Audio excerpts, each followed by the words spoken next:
এক হয়ে এখানে দাঁড়িয়েছি। আমার এই দেশে যেন একটি শিশুও আর লাঞ্ছিত না হয়, ধর্ষিত না হয়, কি নারীও যেন নির্যাতিত না হয়, সেটাই আসলে আমাদের লক্ষ্য। এবং যেটা হচ্ছে এটা খুবই দৃষ্টিকটু, লজ্জাকর এবং মানে মরে যাওয়ার মতো অবস্থা, তাকানো যায় না।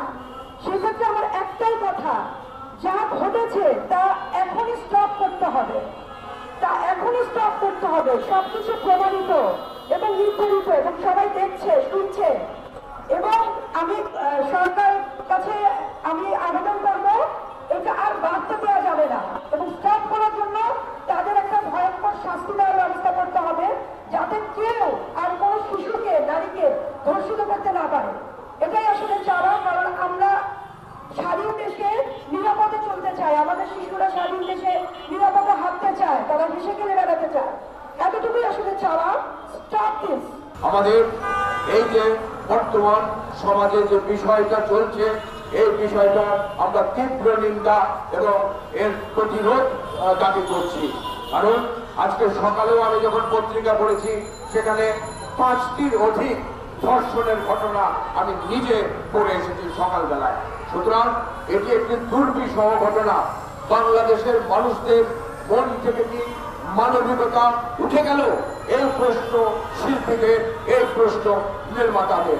আজকে যে মব জাস্টিস তৈরি হয়েছে, যে মব জাস্টিস নিজেরা বিচার করছে, কেন করছে?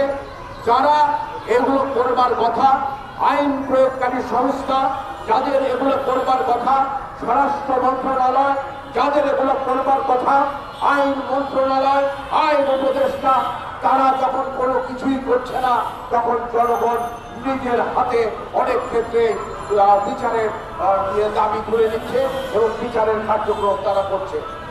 এইভাবে যদি চলতে থাকে, বাংলাদেশ বর্তমানে যে অবস্থায় আছে সেটা বসবাসের অযোগ্য হয়ে যাবে।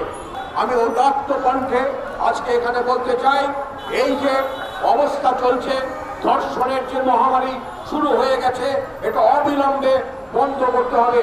আপনাদের কাছে আমার অনুরোধ, আপনাদের লেখনীর মাধ্যমে, আপনাদের মিডিয়ার প্রচারণার মাধ্যমে এই বিষয়টাকে নিয়ে এমন একটা সোচ্চার করে তুলুন পুরো বাংলাদেশকে, যাতে এই ধর্ষকদের, এই প্রতারকদের সর্বোচ্চ যে শাস্তি সেটা নিশ্চিত করতে এই সরকার বাধ্য হয়।